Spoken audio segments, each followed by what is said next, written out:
এই ছামড়া, তুই আমার গায়ের উপরে উঠলি কেন? আমি নিচে তাকিয়ে দেখি হলুদ ড্রেস পরা অপরূপ সুন্দরী একটা মেয়ে। আমি মেয়েটার দিকে এক ধ্যানে তাকিয়ে আছি। ওই ছামড়া, একে তো আমার গায়ের উপর পড়েছিস, তার উপর এভাবে ড্যাপ ড্যাপ করে তাকিয়ে আছিস কেন?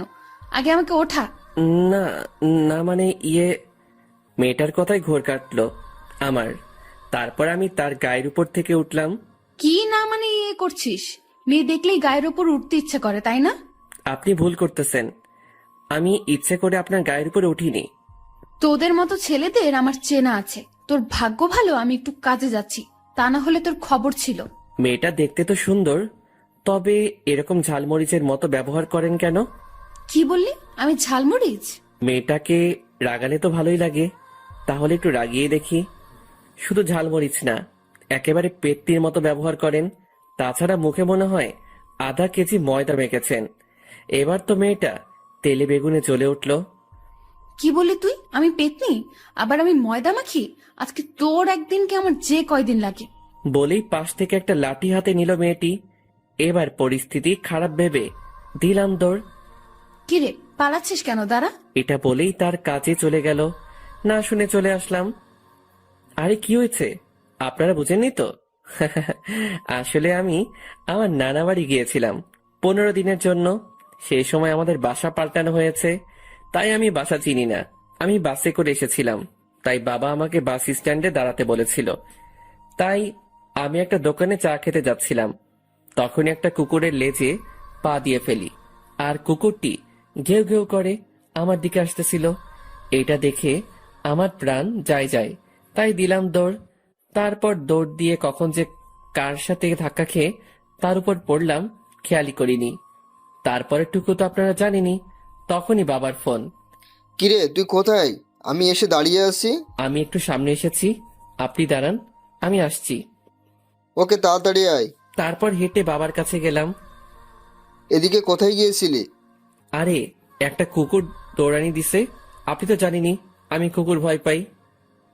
তোর জ্বালায় কুকুরগুলো শান্তিতে থাকতে পারবে না, নিশ্চয়ই কিছু করেছিস।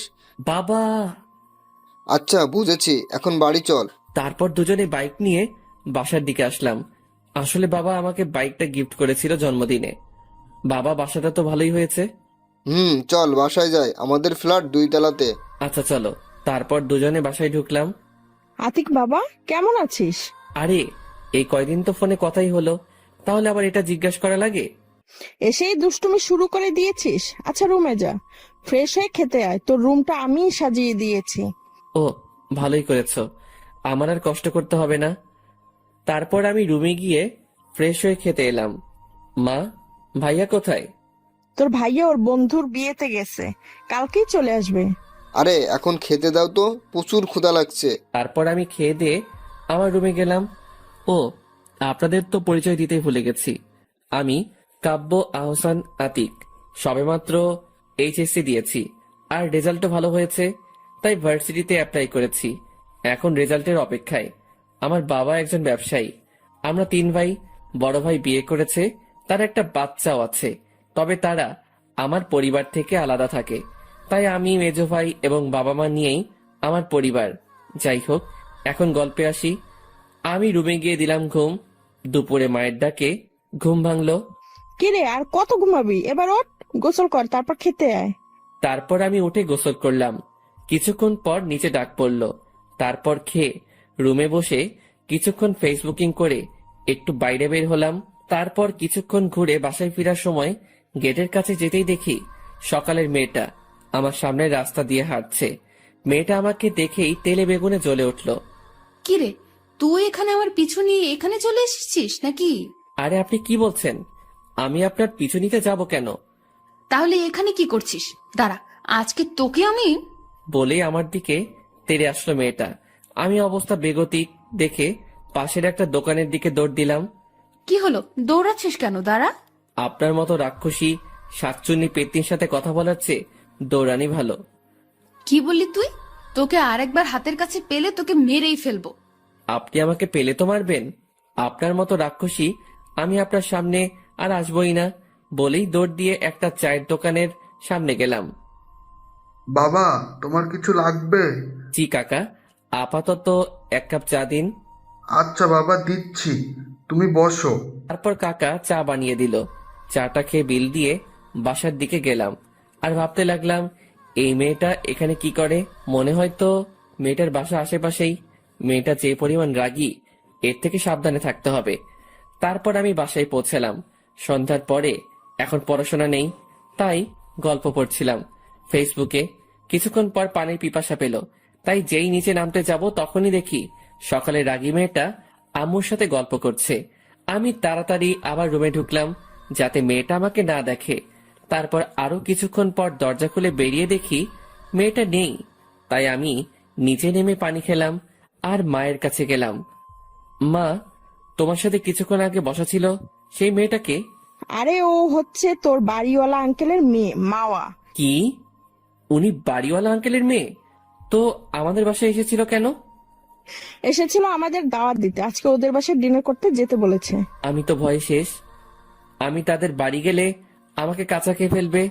মা, আমি যাব না তাদের বাসায়, তোমরা যাও। এটা কেমন কথা আতিক? ওরা তোর জন্যই আমাদেরকে দাওয়াত দিয়েছে, কারণ তারা তোর সাথে পরিচিত হওয়ার জন্য দাওয়াত দিয়েছে। তবুও মা, আমি যাব না। আমি কিছু জানি না, তোর যেতেই হবে। তারপর আমি টিভির সামনে বসলাম। কিছুক্ষণ পরই বাবা চলে আসলো। তারপর তিনি ফ্রেশ হলেন। ফ্রেশ হওয়ার পর বাবা মা আমাকে জোর করে নিয়ে গেল বাড়িওয়ালাদের বাসায়। বাসায় গিয়ে কলিং বেল বাজানোর পর একজন মহিলা দরজা খুলে দিলেন। বুঝে গেলাম এটাই বাড়িওয়ালা আন্টি। ও, আপনারা এসে গেছেন। আসুন আসুন, ভিতরে আসুন, আমরা আপনাদের জন্য অপেক্ষা করছিলাম। তারপর আমরা ভিতরে গেলাম। আন্টি আমাদের বসতে বললেন। তারপর আমরা সোফায় বসলাম। আতিক, এই হলো তোর বাড়িওয়ালা আন্টি। ও, আসসালামু আলাইকুম আন্টি। ওয়ালাইকুম আসসালাম। বাবা, তুমি তাহলে আতিক? জি আন্টি, আমি আতিক। তারপর আঙ্কেল আসলো, তার সাথেও পরিচিত হলাম। তাদের সাথে বসে আড্ডা দিচ্ছিলাম। তখনই মাওয়া আসলো। সে আমাকে খেয়াল করেনি। এ কি আন্টি, আমাকে ছাড়াই আড্ডা দিচ্ছ? না মা, আমি তোমাকেই খুঁজছিলাম। তাই? মা দাঁড়া, আগে তোকে আমার ছেলে আতিকের সাথে পরিচয় করিয়ে দেই। তারপর মাওয়া এদিকে তাকিয়েই দেখে আমি নেই। কোথায় আন্টি তোমার ছেলে? এই তো এতক্ষণ এখানেই ছিল। তাহলে গেল কোথায়? দাঁড়া, ফোন করে দেখছি ও কোথায়। এদিকে আমি ছাদে চলে গেছি। মাওয়াকে আসতে দেখে যেই রাগী মেয়ে কিনা বাবা মায়ের সামনে মারতে চাই, আমি হাঁটছিলাম। তখনই মায়ের কল আসলো। হ্যাঁ বলো। তোর কি কোনো কাণ্ডজ্ঞান নেই? তুই আমাদেরকে না বলে কোথায় গেছিস? মা, তোমরা আড্ডা দিচ্ছিলে, আমার ভালো লাগছিল না, তাই ছাদে ঘুরতে এসেছি। ও আচ্ছা, ঠিক আছে, তাইলে ছাদে থাক, ফোন দিলে চলে আসিস। তারপর ফোন কেটে দিলাম। ওইদিকে ও আতিক তাহলে ছাদে আছে। তাহলে মাওয়া যা, ওর সাথে পরিচিত হয়ে আয়। আচ্ছা মা। বলেই ছাদের দিকে হাঁটা ধরলো মাওয়া। তারপর মাওয়া ছাদে পৌঁছালো। আমি অন্যদিকে ফিরেছিলাম। এই যে শুনছেন? জি, আমাকে বলছেন? এ কি, তুই এখানে কেন? তাহলে কোথায় থাকবো? এখানে তো আতিকের থাকার কথা ছিল। জি, আমি আতিক। তুই তাহলে আতিক? তাহলে এবার যাবি কোথায়? কেন? কেন মানে, রাস্তায় কি বলছিলি মনে নেই? যা সত্যি তাই তো বলেছি। বলেই দৌড় দিয়ে নিচে আন্টিদের বাসায় চলে আসলাম। আরে আরে, পালাচ্ছিস কেন? তোকে এখন পাবো না তো কি হইছে? তোকে পরে বোঝাবো তুই কাকে রাগাচ্ছিস। বলেই রাগে ফুঁসতে থাকে মামা। তারপরে সে নিজেও নিচের দিকে আসলো। এদিকে আমি নিচে তাদের কাছে যেতেই, এ কি বাবা, তুমি এসে পড়লে? জি আন্টি। তোর কাছে তো মাওয়া গেল, পরিচিত হয়েছিস তো? হ্যাঁ, হয়েছি। আচ্ছা, তাহলে ও কোথায়? এই তো মাওয়া এসে গেছে, তাহলে এখন খেতে চলো, কি বলেন ভাইজান? তাই ভালো হয়। তারপর খেতে বসলাম। বাবা আতিক, তুমি এবার কিসে পড়ো? জি আন্টি, আমি এইচএসসি দিয়ে এই ভার্সিটিতে চান্স পেয়েছি। কালকে ভর্তি হয়ে ক্লাস শুরু করব। ও, তাহলে তো তুমি মাওয়ার ছোট। ও তোমাদের ভার্সিটিতে অনার্স 2য় বর্ষে পড়ে। সিনিয়র হলে সমস্যা কি? ক্লাস তো খেয়েছি। ও তাই? তাই? তারপর খাওয়া দাওয়া শেষ করে বাসায় এসে কিছুক্ষণ ফোন টিপে দিলাম ঘুম। সকালে ঘুম থেকে উঠে বাবাকে নিয়ে কলেজে গেলাম। কলেজে গিয়ে ভর্তি হয়ে বাবাকে বিদায় দিয়ে বন্ধুদের কাছে গেলাম। আপনাদের তো বলতেই ভুলে গেছি, আমার সাথে এই ভার্সিটিতে আমার আরো 3টা বন্ধু আছে। ওরা হলো সিয়াম, আনান ও সাকিব। তারপর ওদের কাছে যেতেই, কিরে ভর্তি হওয়া শেষ? এইমাত্র হলাম। আচ্ছা চল, হয়েছি, নতুন নতুন মেয়ে দেখি। শালা তুই আর ভালো হলি না। এ আইসে, তোমার তো জেব আছে, তাই দেখতে পারতেছ না? কি করবে বল? তাইলে তো ওর চোখে উঠিয়ে নিবে মোনা। হয়েছে, থাম, চল ক্যাম্পাসটা ঘুরে দেখি। তাই চল। তারপর ক্যাম্পাসটা ঘুরে দেখতেছিলাম, তখনই ওই এইদিকে আয় তোরা। জি, আমাদের ডাকতেছেন? তোদেরই ডাকতেছি। আচ্ছা চল ভাই গিয়ে দেখি। আচ্ছা চলো। তারপর তাদের কাছে গেলাম। তোরা কি নতুন ভার্সিটিতে? জি, আমরা নতুন। শোন, আমরা তোদের সিনিয়র, তাই আমাদের সম্মান দিবি। আচ্ছা আপু। এখন থেকে আমাদের যেখানেই দেখবি সেখানেই সালাম দিবি। আচ্ছা, আমরা তাহলে যাই? ওই থাম, আমরা তোদের যেতে বলেছি? না, তাহলে যাওয়ার কথা বললি কেন? এমনি বলেছি আপু। তোদের এই ভুলের শাস্তি পেতে হবে। আপু, এর জন্য আবার শাস্তি কিসের? ওই চুপ, একে তো ভুল করেছিস, তার উপর আবার মুখে মুখে কথা বলছিস। সরি আপু। সরি বললে কাজ হবে না। এখন তোদের দুটো অপশন থাকবে শাস্তি। একটা হলো তোদের জামা খুলতে হবে, আর একটা হলো তোদের মধ্যে থেকে যে কোনো একজন কোনো একটা মেয়েকে কিস করতে হবে। তখনই কোথা থেকে যেন মামা এসে পড়লো। কি রে, এখানে কি করছিস ওদের নিয়ে? আরে ওদের র্যাগিং করতেছি। ও তাই, তাহলে তো ভালোই হলো। এদিকে আমাদের মধ্যে কথোপকথন। দোষ, এখন কি করবি? ভাই, কি করবি? শার্টটা খুললে তো মান ইজ্জত শেষ হয়ে যাবে। আমার মাথায় তো কিছু আসতেছে না। আতিক ভাই তুই কিছু একটা কর। আচ্ছা দাঁড়া, দেখতেছি। কি বিড়বিড় করতেছিস তোরা? যা করার তাড়াতাড়ি কর। তখনই আমি মামা আপুর সামনে গিয়ে একবার চোখ মেরেই তার মাথাটা ধরেই ঠোঁটের সাথে ঠোঁট লাগিয়ে দিলাম। এটা দেখে তো মামার বন্ধুরাও, আমার বন্ধুরা অবাক, এমনকি মামা নিজেও অবাক। তারপর তাকে ছেড়ে দিয়েই আপু আমাদের শাস্তি শেষ, আমরা যাই বলেই ওখান থেকে সবাই পালালাম। এই তোকেও কিস করলো, তুই ওকে কিছু বললি না কেন? সরি মামা, আসলে আমি ওদের শাস্তি দিয়েছিলাম, সেই শাস্তিটা যে তোর উপর যাবে বুঝতে পারিনি। ওর অবস্থা আমি খারাপ করে ছাড়বো। ওর কি করে সাহস হয় আমাকে কিস করার? আচ্ছা বাদ দে, একটু মাথা ঠান্ডা কর। আর ছেলেটার কিন্তু সাহস আছে বলতে হবে, ওকে বয়ফ্রেন্ড বানিয়ে নে। দেখ, এমনিতেই মাথা গরম আছে, আর গরম করিস না। চল ক্লাসে চল।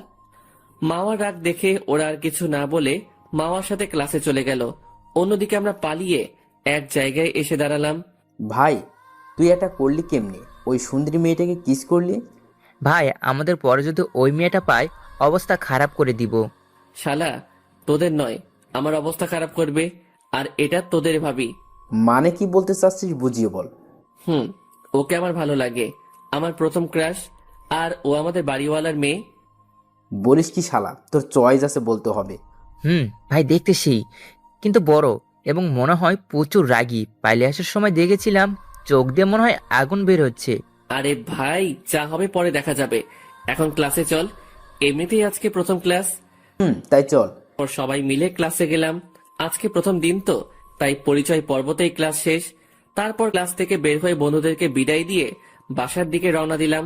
তারপর বাসায় গিয়ে খেয়ে কিছু সময় গল্প লিখে তারপর ক্রিকেট খেলতে গেলাম। আসলে এই ক্রিকেট খেলার জন্যই আমি গল্প লেখার সময় খুব কম পাই। যাই হোক, খেলা শেষ করে বাসায় এসে কিছু খেয়ে কিছুক্ষণ এফবি ইউজ করে পড়তে বসলাম। তারপর রাতে খাবার খেয়ে ঘুমানোর চেষ্টা করলাম, কিন্তু ঘুম আসছে না। শুধু সকালের ব্যাপারটা নিয়ে ভয় করছে, তাই ভাবলাম একটু ছাদে যাই। তারপর ফোনটা নিয়ে ছাদে চলে গেলাম।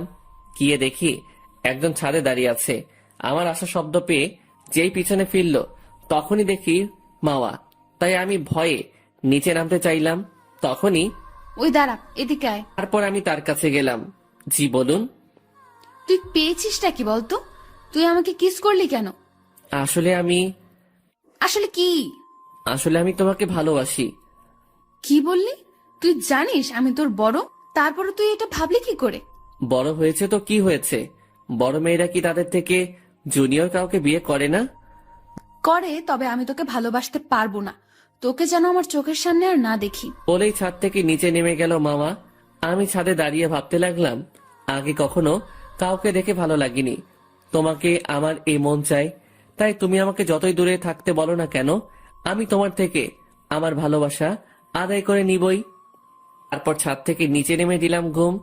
পরের দিন সকালবেলা আম্মুর ডাকে ঘুম থেকে উঠে নাস্তা করে কলেজে গেলাম।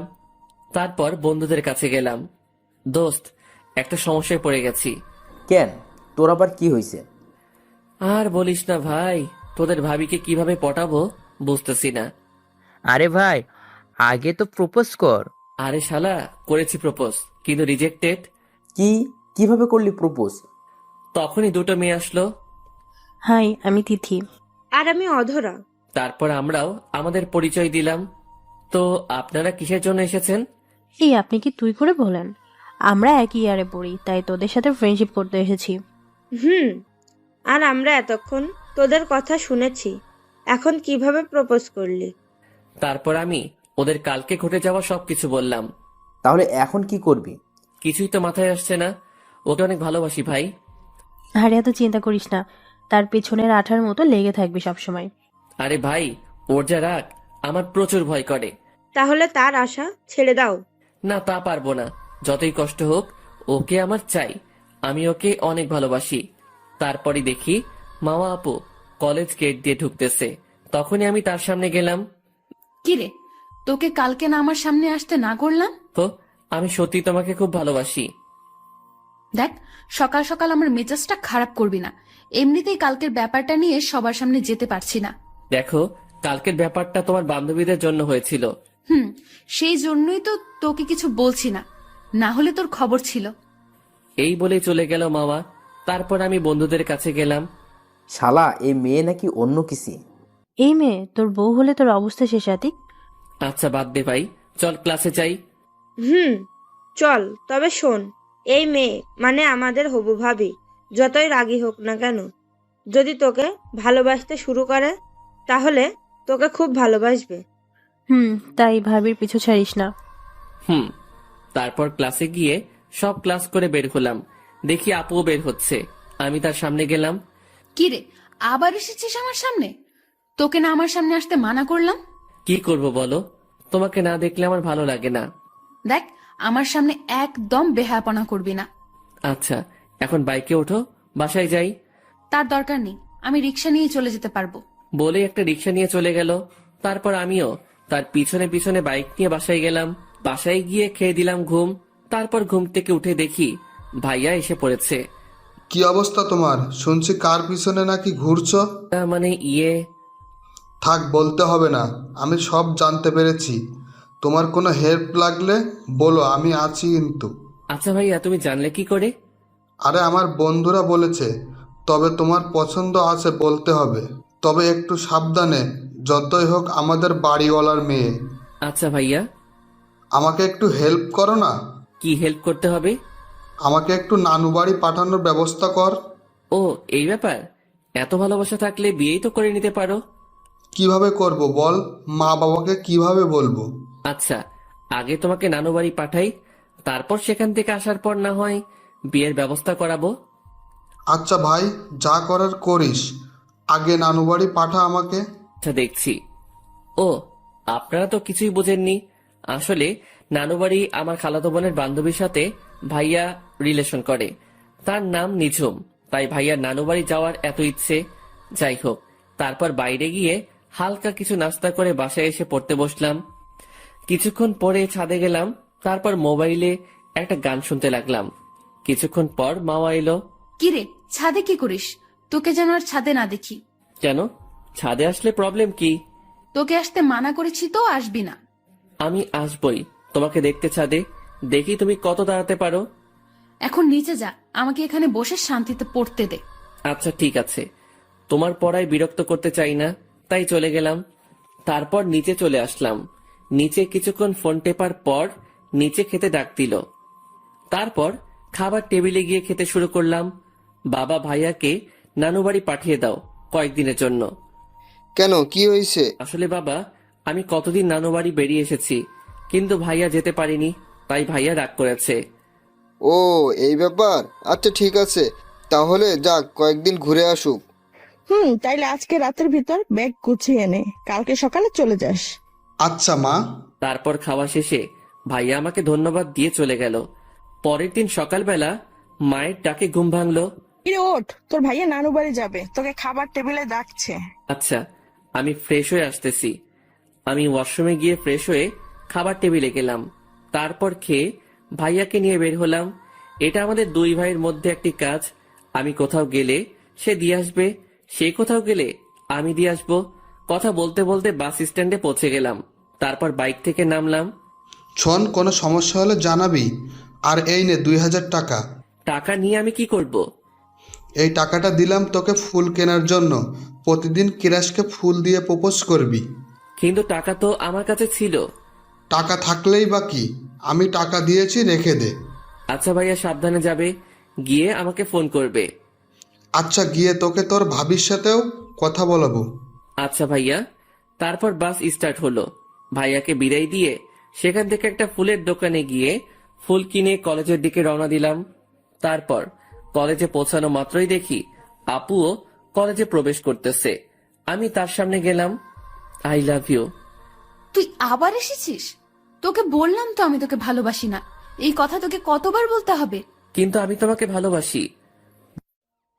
আর যেন তোকে আমার পেছনে না দেখি। বলেই চলে গেল মামা। তারপর ওখান থেকে বন্ধুদের কাছে গেলাম। শালা আজকে থাপ্পড় খেলি? তো কি হয়েছে, ওকে তো আমি ভালোবাসি, তাই এই থাপ্পড় কিছু না। আচ্ছা ভাই, যা ভালো বুঝোস। হুম। ভাই তুই চিন্তা করিস না, আরো কষ্ট করতে হবে তোকে সাকসেস হতে হলে। এখন ক্লাসে চল। তারপর ক্লাস করে বের হলাম। গেটের কাছে দাঁড়িয়ে আছি মামার আসার জন্য, আর সে এসেও পড়লো। সে আমাকে দেখেও না দেখার ভান করে চলে যেতে লাগলো। এই যে মিস রাগি কিউটি। দেখ, সকালে থাপ্পড় মেরেছি, এখন কিছু করতে চাই না। এখন সামনে থেকে যা। তুমি মারলে আমাকে মারতে পারো, আমার সমস্যা নেই। ধুর বেহায়া।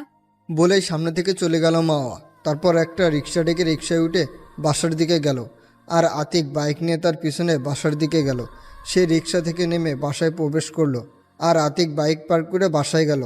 তারপর বিকেলবেলা বাসা থেকে বের হওয়ার সময় বাড়িওয়ালা আঙ্কেলের সাথে দেখা হলো আতিকের। কি বাবা, কেমন আছো? জি আঙ্কেল, ভালো। আপনি কেমন আছেন? আমি ভালো আছি। তা বাবা, পড়ালেখা কেমন চলছে? জি আঙ্কেল, ভালোই। ও আচ্ছা বাবা, আমার মেয়েটাকে দেখে রেখো, ও তো তোমাদের ভার্সিটিতেই পড়ে। আচ্ছা আঙ্কেল, এটা তো এমনিতেই রাখবো। আচ্ছা যাও তাহলে। আচ্ছা আঙ্কেল। তারপর সেখান থেকে চলে গেল খেলতে। তারপর খেলাধুলা করে বন্ধুরা মিলে কিছুক্ষণ আড্ডা দিয়ে সন্ধ্যায় নাস্তা করে বাসায় আসলো আতিক। তারপর পড়তে বসলো। পড়তে গিয়ে মনে পড়লো এ সময় মাওয়া ছাদে থাকে, এখন একটু দেখে আসি। তারপর ফোনটা হাতে নিয়ে ছাদে গেল আতিক। আতিক দেখে মাওয়া দোলনার উপর বসে খুব মনোযোগ দিয়ে বই পড়ছে। আতিক একটা গান ছেড়ে গান শুনতে শুনতে তাকে দেখতে লাগলো। তখনই আতিকের দিকে মাওয়ার চোখ পড়লো। তুই আবার এখানে এসেছিস? তোকে না এখানে আসতে মানা করলাম। কি করব বলো, তোমাকে না দেখে যে থাকতে পারি না। তুই প্লিজ এখান থেকে যা। আমি তোমাকে ভালোবাসি, কেন এটা বুঝতে পারছো না? বলছি না, আমাকে এই কথা কখনো বলবি না। আমি তোকে ভালোবাসি না। বলেই বইটা হাতে নিয়ে নিচে গেল মাওয়া। তারপর আতিক গালে হাত দিয়ে নিচে চলে গেল। এভাবেই চলে গেল 1 মাস। 1 মাস পর আজকে আতিকের ভাইয়া বাসায় আসবে। আতিক তাকে আনতে যাচ্ছে। এই 1 মাস আতিকের ভাইয়া নানু বাড়ি ও খালা বাড়ি বেরিয়েছে। এদিকে আতিকের অবস্থা, এই 1 মাসে প্রতিদিন মাওয়াকে ফুল দিয়ে প্রপোজ করেছে, বিনিময়ে পেয়েছে শুধু থাপ্পড়। তবুও থামেনি। প্রতিদিন সকালে কলেজে ছুটির পরে আবার রাতে ছাদেও প্রতিদিন আতিকই অপমান করে থাপ্পড় মেরেছে। যাই হোক, অবশেষে আতিক বাস স্ট্যান্ডে এসে পড়ল। আতিক কিছুক্ষণের মধ্যে আতিকের ভাইয়াও এসে পড়েছে। বাস থেকে নেমে আতিককে জড়িয়ে ধরলো। কিরে, কেমন আছিস? এই তো ভালো ভাইয়া, তুমি? আমিও ভালো। চেহারা দেখে মনে হচ্ছে তো তুই ভালো নেই। মাকে এখনো তোর ভালোবাসা বোঝাতে পারিসনি? ভাইয়া, অনেক ভেবে চেষ্টা করেছি, কিন্তু আমার ভালোবাসা ও একটু বুঝতে চায় না। চিন্তা করিস না ভাই, সব ঠিক হয়ে যাবে। তাই যেন হয়। তারপর আতিক ওর ভাইকে বিশ্রাম নিতে বলে আতিক কলেজে চলে গেল। আতিককে দেখেই ওর বন্ধুরা আতিকের কাছে আসলো। শোন, তুই আজকে ভাবিকে প্রপোজ করবি না। কেন? শালার কত থাপ্পড় খাবি এভাবে, তোর আর ভালোবাসা বুঝনো লাগবে না। ভাই, আমি ওকে প্রচুর ভালোবাসি, এটা তোরা জানিস, তাহলে তোরা কেন আমাকে বাধা দিচ্ছিস? দেখ ভাই, যে মেয়েটা এত দিনেও তোর ভালোবাসাটা বুঝলো না, তাকে আর ভালোবাসার প্রয়োজন নেই। ভাই, তোরা যাই বলিস, আমি ওর পিছু ছাড়বো না। আরে ভাই তোরা থাম। আতিক, তুই আরেকটু চেষ্টা করে দেখ কি হয়। তারপর আতিক দেখলো মাওয়া গেট দিয়েই কলেজে প্রবেশ করছে। সে তার বান্ধবীদের কাছে যাচ্ছে। তখনই আতিক তার সামনে গেল। তুই কি আমাকে একটু শান্তিতে থাকতে দিবি না? তোমাকে আমি ভালোবাসি, আর কি করে বোঝাবো বলো? তোকে কতদিন বলছি আমি তোকে ভালোবাসি না, তোকে প্রতিদিন মারি, তারপরও কেন বেহায়ার মতো আমার সামনে আসিস? তোর কি লাজ লজ্জা বলতে কিছুই নেই? নাকি তোর বাবা মা তোকে সঠিক শিক্ষা দিতে পারেনি? না হলে এত বেহায়া হয় কিভাবে? কলেজের সকল ছাত্রছাত্রী আতিকের দিকে তাকিয়ে আছে। ব্যাস, অনেক বলে ফেলেছেন আপনি, আর বলতে হবে না আপনার। আমি আর আপনাকে বিরক্ত করব না, থাকুন আপনি আপনার মতো। আজ আপনি বড় বলে আপনার গায়ে হাত তুললাম না, কারণ আমার মা বাবাই আমাকে শিখিয়েছে বড়দের গায়ে হাত না তুলতে। বলেই চোখ মুছতে মুছতে কলেজ থেকে বের হয়ে গেল আতিক। আতিকের বন্ধুরাও আতিকের পিছনে আসলো। তোকে নিষেধ করেছিলাম ওর কাছে যেতে, দেখলি তো এখন কি করলো তোকেও? সবার সামনে অপমান করলো, এমন কি তোর মা বাবাকে নিয়েও খারাপ কথা বললো। আরে বাদ দে ভাই, দেখছিস তো ও কতটা কষ্ট পেয়েছে, তার উপরে তোরা ওর সাথে এভাবে কথা বলছিস কেন? কি করব বল, ওকে এভাবে দেখতে কার ভালো লাগে বল? সরি ভাই, আসলে ও তোকে এমনভাবে অপমান করলো তাতে আমাদের মাথা খারাপ হয়ে গেছিল। প্লিজ ভাই, আমাকে ভুল বুঝিস না। ভাই তুই আমাদেরকেও মাফ করে দে, আমরা বুঝিনি মেয়েটা এত নিষ্ঠুর, তাহলে তোকে কখনোই এমন কথা বলতাম না। থাক, তোদের এখন সরি বলতে হবে না, এখন থেকে তোদের কথাই শুনবো। এখন বল, এই মুহূর্তে আমি কি করব? তোকে এখন শক্ত হতে হবে ভাই। তুই এখন থেকে আর ওর সামনে যাবি না। যদি ভুলবশত সামনে পড়েও থাকিস তখন তার সাথে কথা বলবি না, সব সময় তাকে এড়িয়ে চলবি। আচ্ছা যা, শত কষ্ট হলেও আমি এটা করব। আরও একটা কাজ করতে হবে, সব সময় আমাদের সাথে আগের যেমন থাকতি সেভাবে থাকতে হবে। আচ্ছা, চেষ্টা করব। চেষ্টা কি, সেভাবেই থাকতে হবে, না হলে তোর সাথে আমরা কথা বলবো না। আচ্ছা যা, সেইভাবেই থাকবো। আচ্ছা, আজকে আমরা ক্লাসে যাব না কেউ, চল সবাই মিলে ঘুরতে যাব। বুঝতে পেরেছি, ওরা আমার মন ভালো করতে এটা করতেছে। আচ্ছা চল। তারপর সবাই মিলে ঘুরতে গেল। আর অন্যদিকে মাওয়া আতিককে অপমান করে ওর বান্ধবীদের কাছে গেল। ভালোই হয়েছে, এখন একটু শান্তিতে থাকতে পারবো। তুই ওকে এভাবে অপমান করলি কেন? তোকে ছেলেটা কত ভালোবাসতো। আরে ভাই বাদ দে তো, সবসময় আমাকে বিরক্ত করতো, এখন আর বিরক্ত হতে হবে না। তবে যাই বলিস, ছেলেটা তোকে অনেক ভালোবাসতো। আচ্ছা, আমার এরকম ভালোবাসার দরকার নেই, এখন ক্লাসে চল তো। তারপর ওরা ক্লাসে চলে গেল। আর এদিকে আতিকরা ঘুরে যে যার বাসায় চলে গেল। বাসায় গিয়ে রুমে গিয়ে ফ্রেশ হতে গেল আতিক। ফ্রেশ হয়ে এসে দেখে আতিকের ভাইয়া বিছানার উপর বসা। আতিককে আসতে দেখে আতিকের ভাইয়া আতিককে নিয়ে তার পাশে বসালো। ভাই কষ্ট পাস না, আমি সব জেনেছি। শোন, একটা কথা বলার ছিল, অবশ্য তোর এই সময় বলা উচিত না, তবুও বলছি, কারণ তুই ছাড়া আমাকে কেউ হেল্প করতে পারবে না। আরে সমস্যা নেই, বলো কি বলবে। আসলে নিজুমের বাসা থেকে ওকে বিয়ের জন্য চাপ দিচ্ছে, তাই তুই যদি একটু হেল্প করিস। আরে এই ব্যাপার আগে বলবে না? আচ্ছা, আমি আজকে বাবা মায়ের কথা বলবো। আচ্ছা, একটু এদিকটা সামলে নিস। আচ্ছা। আর একদম মন খারাপ করে থাকবি না। না ভাইয়া, তুমি চিন্তা করো না, আমি ঠিক আছি। আচ্ছা। বলে রুম থেকে চলে গেল আতিকের ভাই। তারপর আতিক বিছানায় বসে ভাবতে লাগলো, আতিক কি পারবে মাওয়াকে না ভালোবেসে থাকতে? এটা ভাবতেই চোখ দিয়ে পানি বের হলো আতিকের। কিছুক্ষণ পরেই তার আতিকের বাবা মায়ের অপমানের কথা মনে পড়ল। না, ওই মেয়েকে নিয়ে আর ভাববো না, আমাকে শক্ত হতে হবে। কিছুক্ষণ পর খেতে ডাকলো। খেতে ইচ্ছে করছিল না, তবুও গেল আতিক, কারণ আতিকের ভাইয়ের কথাটা তো বলতে হবে গিয়ে। খাবার টেবিলে বসলো আতিক। বাবা, আমার মনে হচ্ছে মায়ের সংসার চালাতে খুব কষ্ট হচ্ছে। ঠিক বলেছিস বাবা, আমারও মনে হচ্ছে। ও তাহলে তোমরা আমাকে নিয়ে ভাবো, কথাটা শুনে খুব শান্তি পেলাম। আচ্ছা, তাহলে এখন তোর মতলবটা কি তাই বল। বাবা, আসলে আমি বলতে চাচ্ছি, ভাইয়াকে বিয়ে করালেই তো মায়ের কষ্টটা কমে যায়। তাই তো, তা করলেই তো হয় কি বলো তুমি?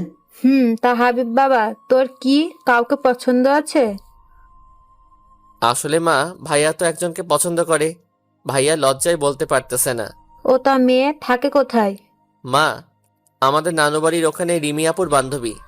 ও আচ্ছা, তাহলে আমি তোর মামার সাথে কথা বলে মেয়ের খবর নিচ্ছি।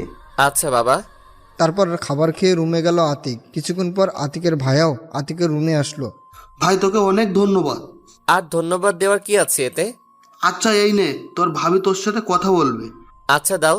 তারপর আতিক তার ভাইয়ার হাত থেকে মোবাইল নিয়ে সালাম দিয়ে সে সালাম নিল। কেমন আছো আতিক? জি ভালো, আপনি? তুমি কিরকম ভালো আছো তা তো আমি জানি। আরে আপনি আমাকে তুমি করে বলছেন কেন? আমি আপনার ছোট ভাইয়ের মতো, তাই আমাকে তুই করে বলেন। আচ্ছা বলবো, শোন, একদম মন খারাপ করে থাকবি না। ওই রকম মেয়ের ভালোবাসা পাওয়ার থেকে না পাওয়া ভালো। আরে না ভাবি, সমস্যা নেই, আমি ঠিক আছি। শোন, তোকে শক্ত হতে হবে, তোকে দেখিয়ে দিতে হবে ও না থাকলেও তোর কিছুই হয় না। আচ্ছা ভাবি। শরীরের খেয়াল রাখবি। আপনি বিয়ের প্রস্তুতি নিন। যা ফাজিল। বলেই লজ্জায় ফোন কেটে দিল। তারপর ভাইয়াকে ফোনটা দিল আতিক। তারপরে আতিকের ফোনে একটা কল আসলো। ফোনটা হাতে নিয়ে দেখলো সিয়াম কল দিয়েছে। আতিক কলটা রিসিভ করলো। হ্যালো বল।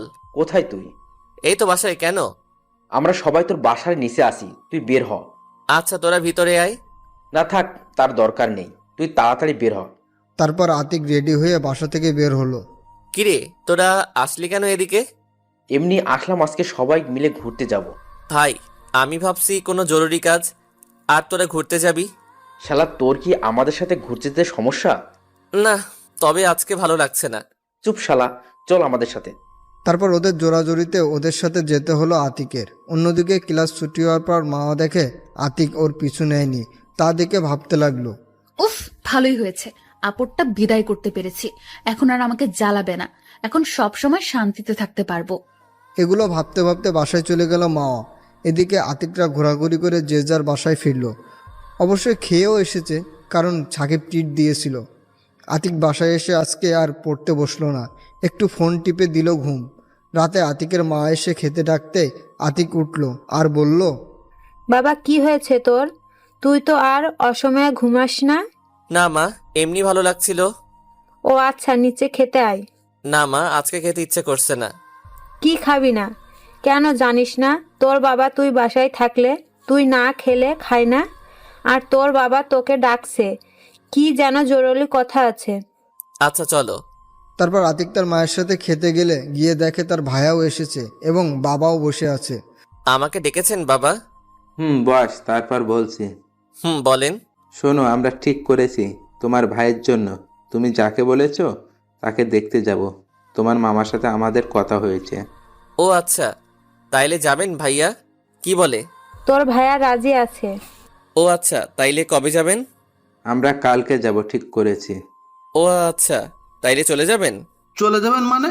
কেন, তুই যাবি না? ভাইয়া তুমি তো জানো আমার এইসব অনুষ্ঠান ভালো লাগে না। তোর যেতে হবে, না হলে আমি যাব না। তারপর অনেক জোরাজোরিতে রাজি হয়ে গেল আতিক। অন্যদিকে মা ছাদে বসে পড়ছে অনেকক্ষণ ধরে, কিন্তু কেউ তাকে বিরক্ত করছে না। ও আজকে ছাদেও শান্তিতে পড়তে পারছি, কেউ বিরক্ত করছে না। মা পড়ছে কিন্তু মনে করছে এই বুঝি আতিক ছাদে আসলো, কিন্তু না, আজকে আতিক ছাদে আসলো না। সে অনেক পড়ায় মন বসাতে চাইলেও পারছে না। তারপর সে রুমে গিয়ে ভাবতে শুরু করলো, আমি আজকে আতিককে এত মিস করছি কেন? ও তো আমাকে বিরক্ত করে, তাইলে আমি ওকে মিস করছি কেন? তারপর অনেক কষ্টে ঘুমালো মাওয়া। এদিকে আতিক ঘুমিয়ে পরের দিন সকালে ঘুম থেকে উঠল। তারপর আতিকরা সবার সাথে রেডি হয়ে নানুর বাড়ি গেল। অন্যদিকে মাওয়া সকালে কলেজে প্রবেশ করার পর দেখে আজকে কেউ তার কাছে এসে বলল না। তারপর আতিকের বন্ধুরার দিকেও তাকিয়ে দেখে আতিক নেই। মাওয়ার আজকে অস্বস্তি হচ্ছে, সে যেন কেমন আতিককে খুঁজছে। মাওয়ার বান্ধবীরা তাকে দেখলো। কি রে মামা, আজকে তোকে এত উদাসীন লাগছে কেন? বুঝতে পারছি না রে, আজকে কেমন জানি ভালো লাগছে না। আমার তো মনে হচ্ছে তুই কাউকে খুঁজছিস। মানে তোরা বুঝলি কি করে? দেখ, আজকে একদিনেই তুই ওকে এত মিস করছিস, পরবর্তীতে কি হবে? মা চিন্তায় পড়ে গেল। ওকে একদিনেই আমি এত মিস করছি, তাইলে কি আমি ওকে ভালোবেসে ফেললাম? কি ভাবছিস এভাবে? কই কিছু না তো। দেখ, যদি ভালোবেসে থাকিস তাহলে ওর কাছে ক্ষমা চেয়ে মনের কথা বলে দে। আচ্ছা, আমি ওকে যে অপমান করেছি ও কি আমাকে মেনে নেবে? চেষ্টা করলে সবই সম্ভব, করে দেখ। তাছাড়া ও তো তোকে ভালোবাসে। কিন্তু ওকে এখন কোথায় পাবো? ও তো কলেজে আসেনি। আচ্ছা দাঁড়া, আমি দেখছি ওর বন্ধুদেরকে জিজ্ঞাসা করে। তারপর নীলিমা সিয়ামকে ডাক দিল। তবে ওর সাথে সবাই আসলো। জি আপু বলেন। আতিক কোথায় রে? জানি না আপু, ও কোথায় গেছে আমাদের বলে যায়নি। ও আচ্ছা, যা তাহলে। আচ্ছা। বলেই ওখান থেকে চলে গেল সবাই। আজকে আমি ক্লাস করব না, আজকে বাসায় গিয়ে দেখি আতিক বাসায় আছে কিনা। আচ্ছা যা। তারপর মা ওখান থেকে বাসায় গেল। বাসায় গিয়ে নিজের বাসায় না গিয়ে আগে আতিকের বাসার সামনে গেল, কিন্তু বাসার সামনে গিয়ে দেখলো তালা মারা। তারপর মন খারাপ করে বাসায় গেল। কি রে, তুই আজকে কলেজ না করে বাসায় আসলি কেন? এমনি ভালো লাগছে না তাই। ও তাহলে রুমে যা। আচ্ছা মা, আন্টিরা গেছে কোথায়? ওরা আতিকের নানু বাসায় গেছে। তারপর মা তার রুমে চলে গেল আর আতিকের জন্য অপেক্ষা করতে লাগলো কবে আসবে। অন্যদিকে আতিকের নানুর বাড়িতে আতিকের ভাইয়ের বিয়ে ঠিক করে 2 দিন পর বাড়িতে আসলো। 1 সপ্তাহ পরে বিয়ে ঠিক করা হলো। এই 2 দিনে মা পাগল হয়ে গেছে আতিকের জন্য। প্রতিদিন কলেজে গিয়ে আতিকের বন্ধুদের কাছে জিজ্ঞেস করেছে আতিক আসবে কবে, কিন্তু আতিকের বন্ধুরা কিছু বলে না। যাই হোক, আতিক বাড়িতে আসলো। সকালবেলা সিয়াম কল দিল আতিকের কাছে। দোস্ত, আজকে আসবি না কলেজে? দোস্ত, আজকে আসবো না কলেজে, ভালো লাগছে না। আরে ভাই, এমনিতেই না বলে নানু বাড়ি গেছো, এখন যদি কলেজে না আসোস তাহলে আমরা কেউ তোর সাথে কথা বলবো না। এটা বলেই ফোন কেটে দিল সিয়াম। আরে ভাই শোন। আতিক দেখলো সিয়াম ফোন কেটে দিয়েছে। তারপরও আতিক কল দিল, কিন্তু কেটে দিচ্ছে সিয়াম। তারপর বাধ্য হয়ে কলেজে গেল। গিয়ে ওদের কাছে গেল আতিক। শালা, তোর জন্য একটু ঘুমাতেও পারলাম না। তুই কথা বলবি না শালা, না বলে নানু বাড়ি গেছোস কেন? আরে ভাই, রাগ করস কেন? আমি যেতে চাইনি, ভাইয়া জোর করে নিয়ে গেছে। ও, তোদের জন্য একটা সুখবর আছে। কি বল? সামনের সপ্তাহে ভাইয়ার বিয়ে।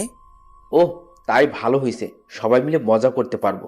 আচ্ছা, তোদের সবাইকে দাওয়াত, এবং তোরা কিন্তু সবাই আমার সাথে হেল্প করবি। আচ্ছা করব, যা। তবে তোকে একটা কথা বলার ছিল। বল, কি বলবি? আমার মনে হয় মাওয়া আপু তোকে ভালোবাসতে শুরু করেছে। আরে ভাই, বাদ দে তো এসব। দোস্ত, তুই বোঝার চেষ্টা কর। তুই এখান থেকে যাওয়ার পর প্রতিদিন মাওয়া আপু এসে তোর খবর জিজ্ঞেস করতো, কিন্তু আমরা বলিনি।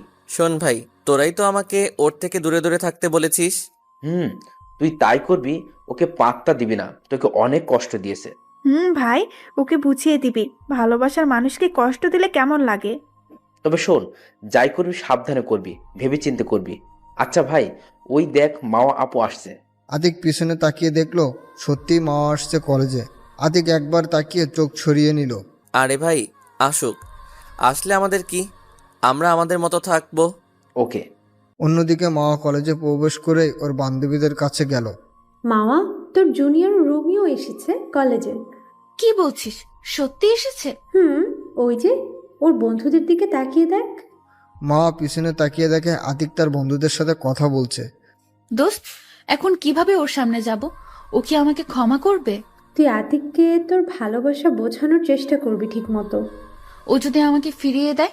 ফিরিয়ে দিলেও তুই ছাড়বি না ওকে, ওর পিছনে লেগে থাকবি। আচ্ছা, যাচ্ছি তাহলে। তারপর মা আতিকের দিকে আসছিল, তখনই ক্লাসের বেল বাজলো। আতিক ক্লাসের দিকে হাঁটা ধরলো। মা আতিককে ডাক দিচ্ছিল, কিন্তু আতিক না শোনার ভান করে ক্লাসে ঢুকে গেল। তারপর মা আর বান্ধবীরা ওর কাছে আসলো। যা, একটুর জন্য ধরতে পারলাম না। থাক, ছুটির পর ধরবি। তাই করতে হবে। এখন ক্লাসে যাই। চল। তারপর ওরা ক্লাসে চলে গেল। এদিকে আতিক ক্লাসে গেল, স্যার এখনো আসেনি। দোস্ত, তোকে তো আপু ডাকছিল, সাড়া দিল না কেন? আরে ভাই, বাদ দে তো, এমনিতেই এতটা পথ জার্নি করে এসেছি, শরীরটা ভালো লাগছে না। ও তাই? তাই এই ক্লাস করে বাসায় চলে যাব। তখনই স্যার এসে পড়ল, তাই ওরা কিছু বলতে পারেনি। তারপর আতিক একটা ক্লাস করে বাসায় চলে আসলো, আর শরীর খারাপ থাকায় দিল এক ঘুম। এদিকে মার ক্লাসে মন নেই, তার শুধু আতিককে নিয়ে চিন্তা, কখন ক্লাস শেষ হবে আর আতিকের কাছে যাবে। অবশেষে তার সবগুলো ক্লাস শেষ হলো এবং তাড়াতাড়ি গুছিয়ে বাইরে আসলো, কিন্তু বাইরে এসে দেখে আতিক নেই ওর বন্ধুদের সাথে। তারপর সিয়ামকে ডাক দিল। ওই সিয়াম, এদিকে আসো। জি আপু বলেন। এ কি, তুমি আমাকে আপু বলছো কেন? তোমরা তো সবাই আমাকে ভাবি বলে ডাকতে। জি আপু, আগে ডাকতাম, কিন্তু এখন আর ডাকবো না, কারণ যার জন্য ভাবি ডাকতাম সে ডাকতে মানা করছে। দেখো তোমরা, আমি বুঝেছি আমি ভুল করেছি। প্লিজ তোমরা আমাকে হেল্প করো, কারণ আতিককে আমি খুব ভালোবাসি। দেখেন আপু, এখন কেঁদে লাভ কি? আর আতিক এখন অনেক পাল্টে গেছে। আমরা ওকে আপনার কথা বললে আমাদের সাথে বন্ধুত্বই নষ্ট করে দেয়। কেন উপায় নেই ওকে আগের মতো করার? উপায় থাকবে না কেন? উপায় তো আছেই, তবে সেটা আপনাকে করতে হবে। কিভাবে করবেন সেটা আমরা জানি না। প্লিজ তোমরা আমাকে হেল্প করো। সরি আপু, আপনি আমাদের বন্ধুটার সাথে যা করছেন এতে আপনাকে হেল্প করা আমাদের দ্বারা পসিবল হবে না। এই তোরা চল। চল। তারপর ওরা চলে গেল। মাওয়া আর কিছু বলতে পারলো না, কেঁদে দিল। তখনই ওর বান্ধবীরা আসলো। আরে কাঁদছিস কেন?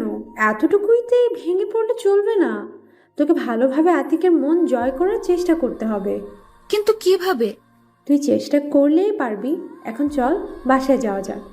তারপর মাওয়া ওর বান্ধবীদের বিদায় দিয়ে বাসায় চলে গেল। বাসায় গিয়ে দেখে আন্টি বসে আছে। ও তুই এসে গেছিস, যা ফ্রেশ হয়ে আয়, খেতে দিচ্ছি। মা আমি পরে খাবো, আগে আন্টির সাথে দেখা করে আসি। বলেই দৌড়ে চলে গেল। মাওয়ার মা মাওয়াকে ডাকলো।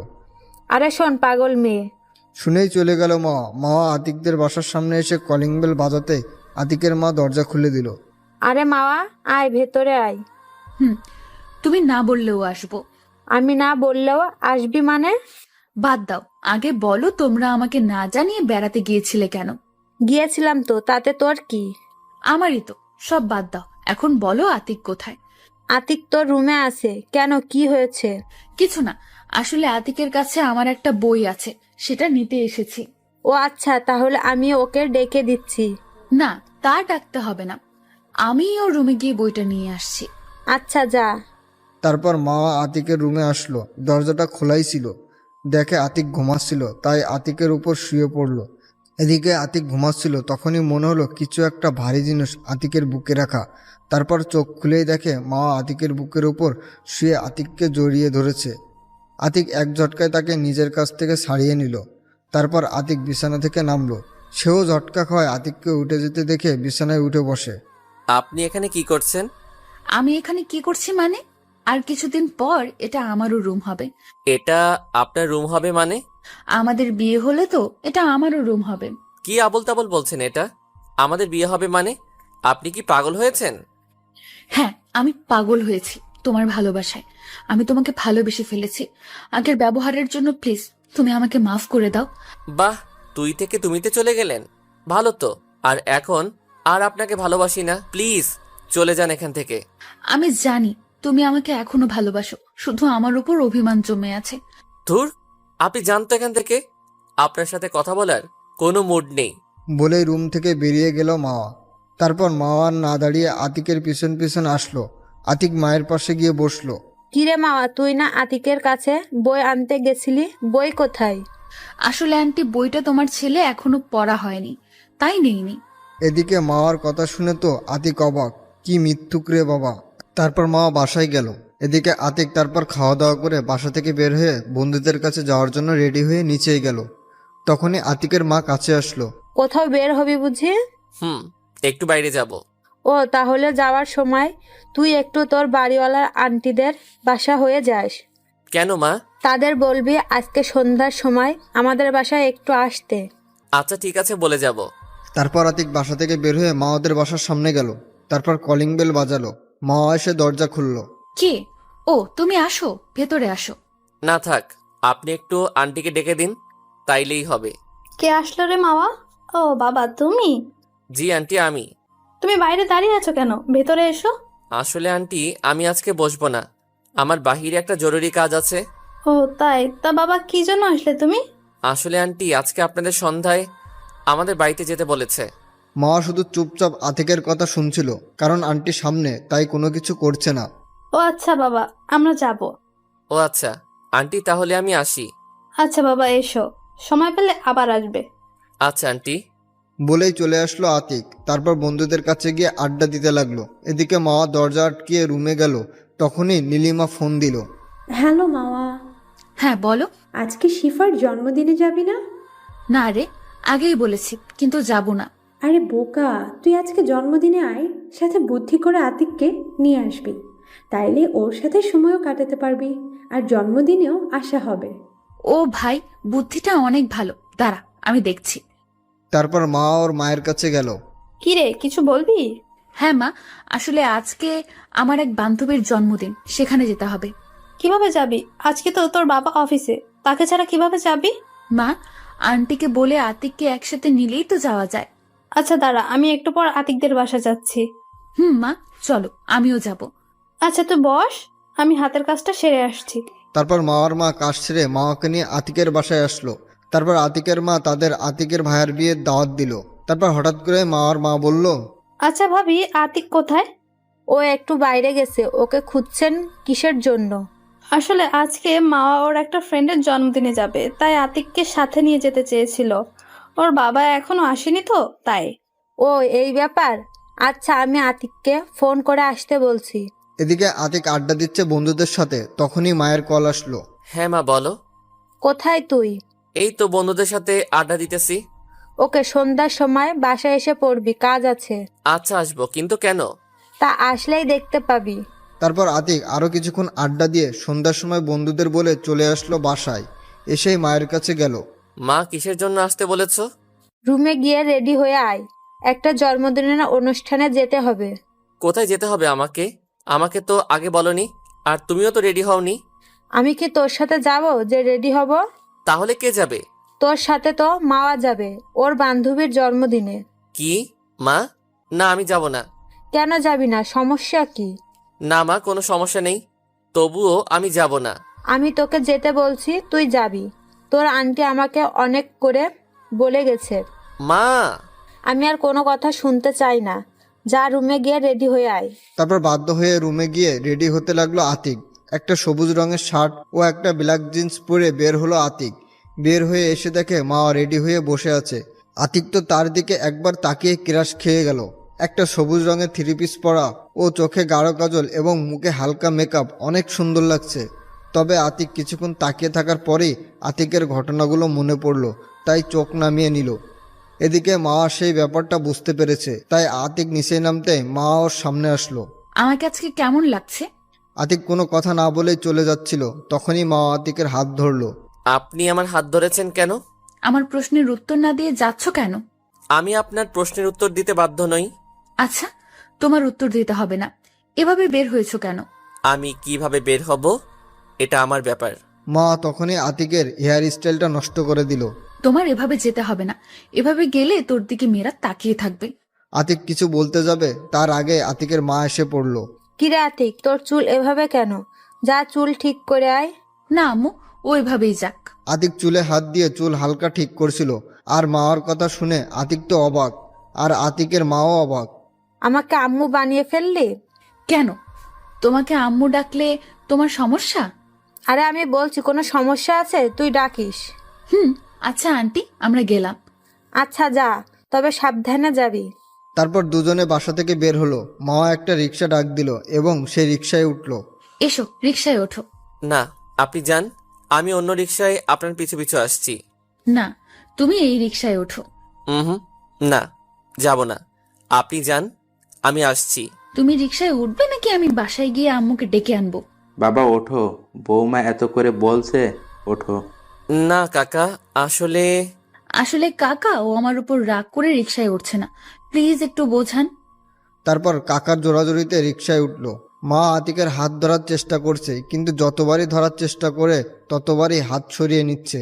এভাবে চলে আসলো গন্তব্যস্থানে, সিফাদের বাসার সামনে। তারপর রিক্সা থেকে নেমে আতিক ভাড়া দেওয়ার জন্য মা ভাড়া দিয়ে দিল। তারপর সিফাদের বাসায় প্রবেশ করলো, তখনই দেখলো অনেকগুলো মেয়ে মাওয়ার কাছে আসলো। 2 থেকে 3 জনকে চিনে আতিক, তাই বুঝতে পারলো এরা মাওয়ার বান্ধবী। তাদের আসতে দেখে আতিক চলে গেল অন্য এক পাশে, সেখানে গিয়ে দাঁড়িয়ে রইল। কি করবে একা, কিছুই তো ভালো লাগছে না। অন্যদিকে মাওয়ার বান্ধবীরা, আতিককে আজকে সেই লাগছে দোস্ত। একদম নজর দিবি না, চোখ তুলে নেব। আচ্ছা বাদ দে, আতিক কি তোকে মেনে নিয়েছে? না রে, আমাকে দেখলেই এড়িয়ে চলে। তবে আমি জানি এটা ওর অভিমান, আমাকে যে করেই হোক ওর অভিমান ভাঙাতেই হবে। একটু ভালোভাবে, কারণ তুই ওকে অনেক কষ্ট দিয়েছিস। আচ্ছা, আমি এখন ওর কাছে যাচ্ছি, ও মনে হয় একা বোর হচ্ছে। আচ্ছা যা, আমাদের কাছে নিয়ে আয় তোর জুনিয়র লাভারটাকে। আচ্ছা দাঁড়া, নিয়ে আসছি। তারপর মা আতিকের কাছে আসলো। এখানে একলা কি করছো? চলো ওখানে ওদের সাথে আড্ডা দেই।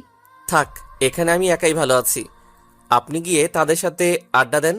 আরে চলো না, কি হয়েছে? বলে আতিকের হাত ধরে টানতে শুরু করলো মা। তারপর বাধ্য হয়ে মার সাথে সেখানে গেল আতিক। কি দুলা ভাই, আমাদের কাছে আসতে এত লজ্জা পেলে হয় নাকি? মাও আসতে বারণ করেছে? প্রথমত আমি আপনাদের দুলাভাই নই, আর আপনার আমার বড় আপু, তাই আপনাদের কাছে আসতে লজ্জা কিসের? তাই নাকি? তাহলে আমাদের সাথে দেখে ওই পাশে চলে গেল কেন? আসলে আমার কোনো অনুষ্ঠানে বন্ধুদের ছাড়া যেতে ইচ্ছে করে না। ও আচ্ছা। তারপর জন্মদিনের অনুষ্ঠান সম্পূর্ণ করে মা ওকে নিয়ে বাসায় এসে ঘুম দিল আতিক।